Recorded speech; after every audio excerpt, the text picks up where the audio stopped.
पाकिस्तान में घुसकर तबाही तो मचा दी, लेकिन अब अंतर्राष्ट्रीय स्तर पर पाकिस्तान को कैसे तबाह करना है इसकी तैयारी मोदी सरकार ने कर ली है। और सबसे बड़ी बात तो ये है, मोदी सरकार की इस तैयारी से गांधी परिवार में भी हड़कंप मच गया है, क्योंकि मोदी सरकार ने भारत का पक्ष रखने वाले भारतीय संसदीय प्रतिनिधिमंडल के नेतृत्व करने वाले सांसदों के नाम की घोषणा कर दी है। और ये सांसद विदेशों में जाएंगे और पाकिस्तान को बेनकाब करने का ऑपरेशन सिंदूर को लेकर जानकारी देने का काम करेंगे।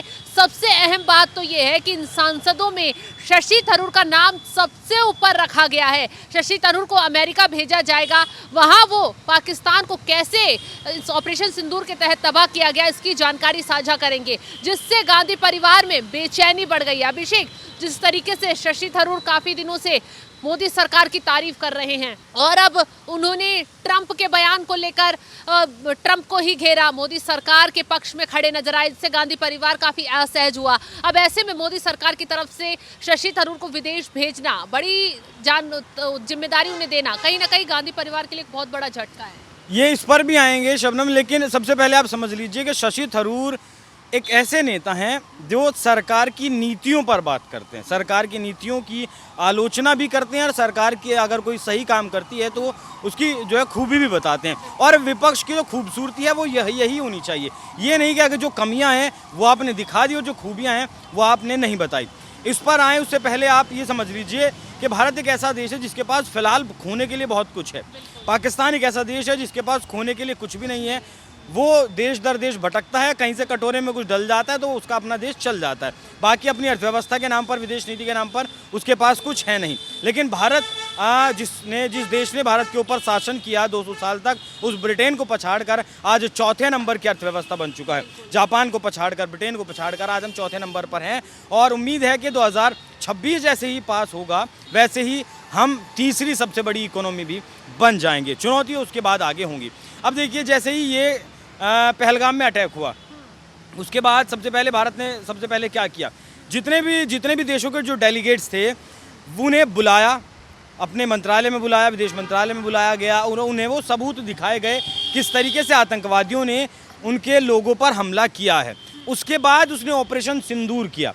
हालांकि पाकिस्तान की तरफ से कहा गया कि हम जांच के लिए तैयार हैं, लेकिन भारत की तरफ से कहा गया कि हमने जांच में पुलवामा जब हुआ जांच के लिए कहा, 26/11 हुआ तब हमने जांच के लिए कहा, उरी हुआ तब आप लोगों ने जांच में क्या कुछ कर लिया, लेकिन इस बार ये जो कुकृत्य है वो आप ही ने किया और बदला आप ही से लेंगे। 7 मई की रात को बदला लिया गया। महज 23 मिनट में पाकिस्तान तितर बितर हो गया। चाइनीज़ सिस्टम, उसके बाद चाइनीज़ सिस्टम फ्लॉप हो गए, टर्की के सिस्टम फ्लॉप हो गए और अब कांग्रेस फ्लॉप हो गई।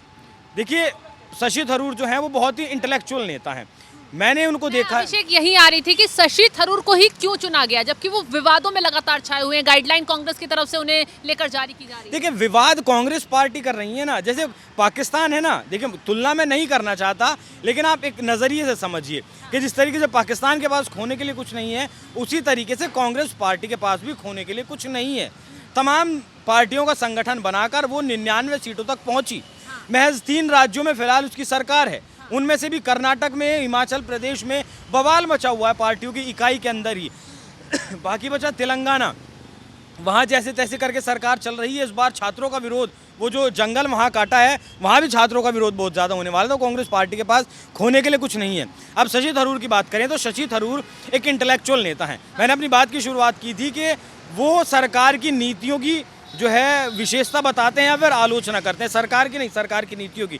और पहलगाम हमले के बाद से मैंने शशि थरूर को सिर्फ भारत की मीडिया में ही नहीं सुना, इंटरनेशनली भी मैंने उन्हें सुना। वो इंटरनेशनली मीडिया पर भी जब बोले तो उन्होंने भारत का एक स्टैंड लिया, उन्होंने आतंकवाद के खिलाफ एक स्टैंड लिया। वो आतंकवाद के खिलाफ अपनी सरकार के एक्शन के साथ खड़े नजर आए। लेकिन पूरी कांग्रेस पार्टी, भले ही सर्वदलीय मीटिंग की बात हो कि हाँ हम सरकार के साथ हैं, या फिर प्रेस कॉन्फ्रेंस की बात हो, या फिर प्रेस में सामने की बात हो कि हम सरकार के साथ हैं, लेकिन जब टर्की के मुद्दे पर पवन खेड़ा से, जयराम रमेश से सवाल पूछा जाता है तो वो दोनों एक दूसरे की तरफ माइक खिसकाते हुए दिखते हैं। आपने भी वो वीडियो देखा होगा। सवाल सुप्रिया श्रीनेत लगातार सरकार से पूछती आ रही हैं, जबकि सरकार ने कहा है कि पहले हमें बदला ले लेने दीजिए, हमें जो कुछ करना है वो करने दीजिए।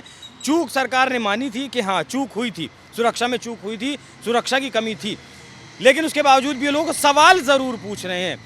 बल्कि नेता तो अब ये सेना के सबूत देने के बावजूद भी कहाँ स्ट्राइक हुआ कहाँ नहीं, उसके बावजूद भी अब सबूत मांगने लगे हैं। इमरान मसूद कांग्रेस के जो नेता हैं, उनके जैसे नेता भी सवाल उठाने लगे हैं कि कहाँ जो है आपकी स्ट्राइक हुई है, कितने लोग मारे गए हैं, आपको कैसे पता कि 100 आतंकवादी मारे गए हैं। अरे भैया, सेना ने बताया कि हम लाशें गिनने का काम नहीं करते, हम टारगेट करने का काम करते हैं। और अजहर मसूद मान रहा है कि उसके परिवार के 10 सदस्य मारे गए हैं। पाकिस्तान की सरकार अजहर मसूद को 14 करोड़ रुपए दे रही है अनुदान के तौर पर, एक आदमी का 1 करोड़ रुपए, तो 14 लोग मारे गए होंगे तभी दे रही है ना।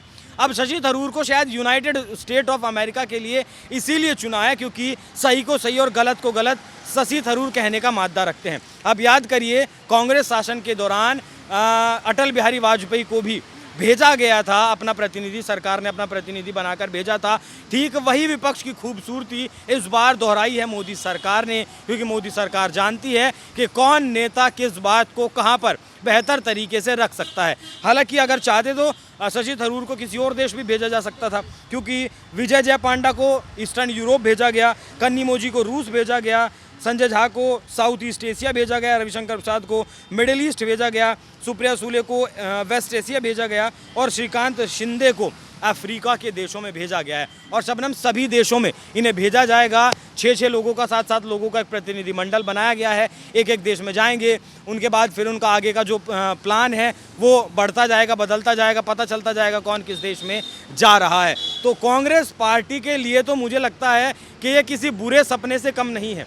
अब जिस तरीके से शहबाज शरीफ ने कबूला है कि हाँ, हमारे नूर खान एयरबेस पर भारतीय सेना ने टारगेट किया था, अटैक किया था, हमला हुआ था, कांग्रेस पार्टी को भी मान लेना चाहिए कि अब मतलब नेता उनके हाथ में नहीं है, या फिर कहें कि पार्टी चलाना अब उनके बस की बात नहीं रही है। इस अपनी नाकामी को कांग्रेस पार्टी को मान लेना चाहिए और शशि थरूर जैसे जो नेता हैं उन्हें मतलब जो उनकी काबिलियत है उसके हिसाब से उन्हें काम करते रहने देना चाहिए। बिल्कुल, तो बहुत बहुत शुक्रिया अभिषेक तमाम जानकारी देने के लिए। तो शशि थरूर का नाम जिस तरीके से मोदी सरकार ने आगे रखा विदेश भेजने के लिए कि पाकिस्तान की पोल वो कैसे इंटरनेशनल लेवल पर खोलेंगे, और सबसे बड़ी बात तो है कि ट्रंप को घेरने वाले शशि थरूर ही थे, जिसको लेकर कांग्रेस ने विरोध किया और ये तक कहा कि शशि थरूर जो है लक्ष्मण रेखा पार कर रहे हैं। हालांकि इन सब विवादों को देखते हुए भी मोदी सरकार ने शशि थरूर को एक बड़ी जिम्मेदारी सौंप दी है, जिससे तमाम कयास लगाए जाने शुरू हो गए हैं और कांग्रेस में इस वक्त हलचल पैदा हो गई है